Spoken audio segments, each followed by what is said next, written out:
Destebanoğlu, and I'm a master's student in the Department of Architecture at EMU. And I'm having my Master's of Science in the field of architectural theory. And I'm basically working on modernism, and my supervisor is Professor Dr. Kokan Grchev. And my thesis title is The Architecture of Abdullah Onar in the Light of 21st Century Developments. So I always wanted to work on modernism, and when the process started, we were trying to find a study case. And my supervisor suggested me a building, Narpak building belonging to the municipality, but I couldn't find that much information about it, and I couldn't feel connected and get excited about it.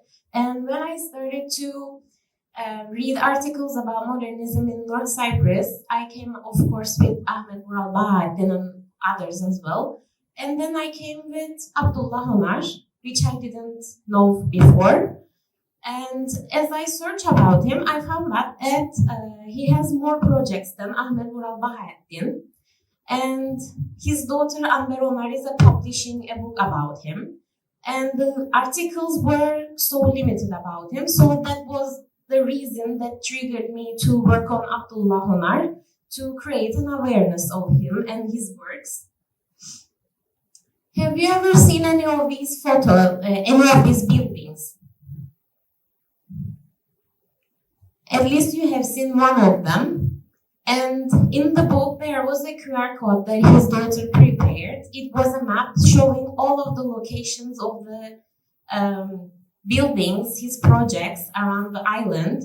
And when I was searching, I was shocked because I was using almost most of the buildings, not using them, but passing by and didn't get aware of it. And it was important for me to create an awareness, because we are seeing these buildings, but we are not aware who are they belonging to. So in this manner, the aim of the thesis is to rethink, re-evaluate, re-affirm the role of modernism in the northern part of the island, which was kept aside because of the political context and the conditions. And another aim is to re-evaluate the originality and the values of the Abdullah Onar's work, so that can be in the conservation projects in the future to protect and carry for the next generations.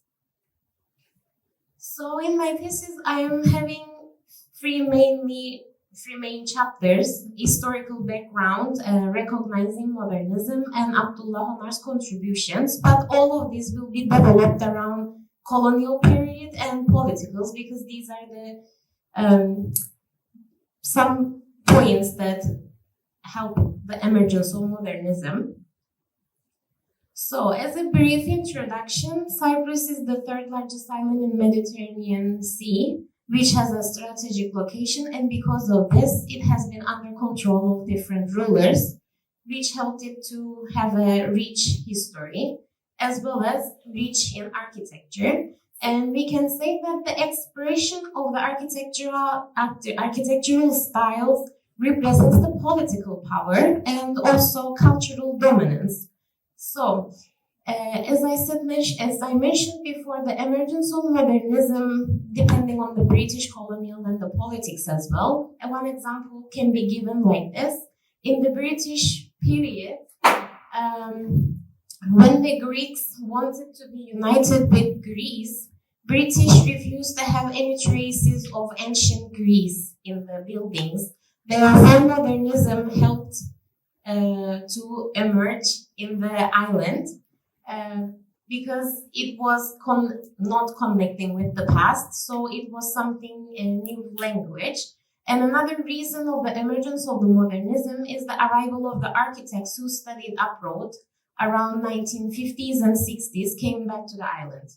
And especially after 1960, modern architecture was used as a tool and a symbol for modernization and decolonization.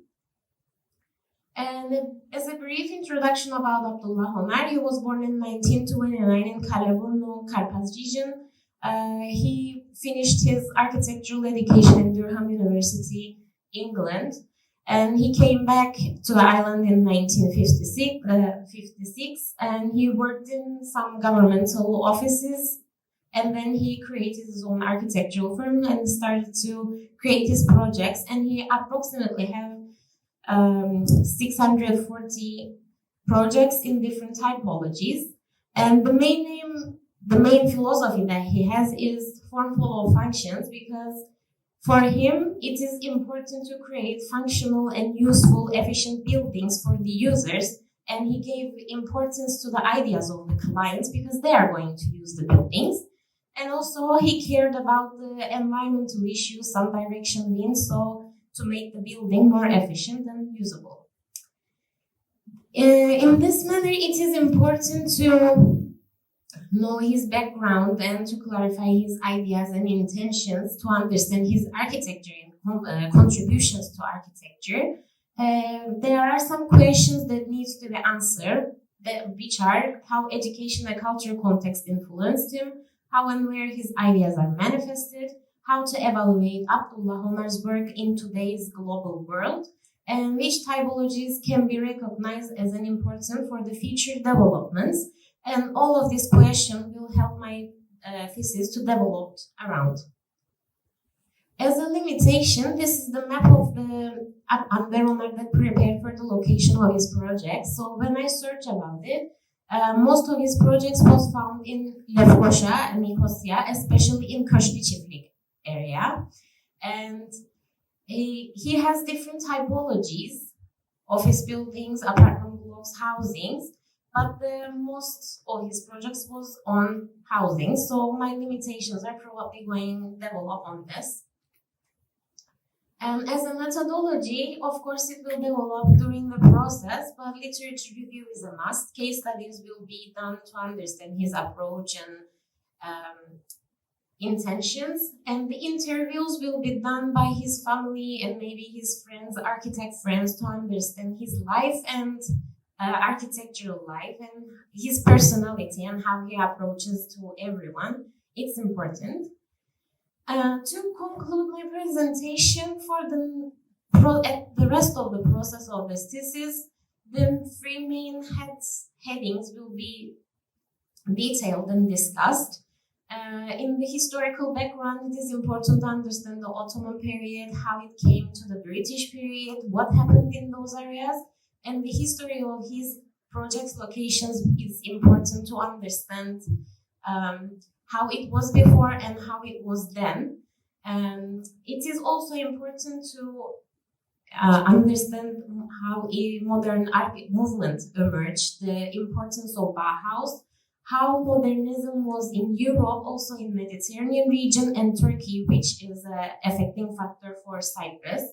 And for Abdullah Onar, a brief introduction about his life, his education, and the influencing factors, what were them, and his personalized approach to architecture and individual projects will be discussed to be able to understand his contribution to today's development. And thank you for listening.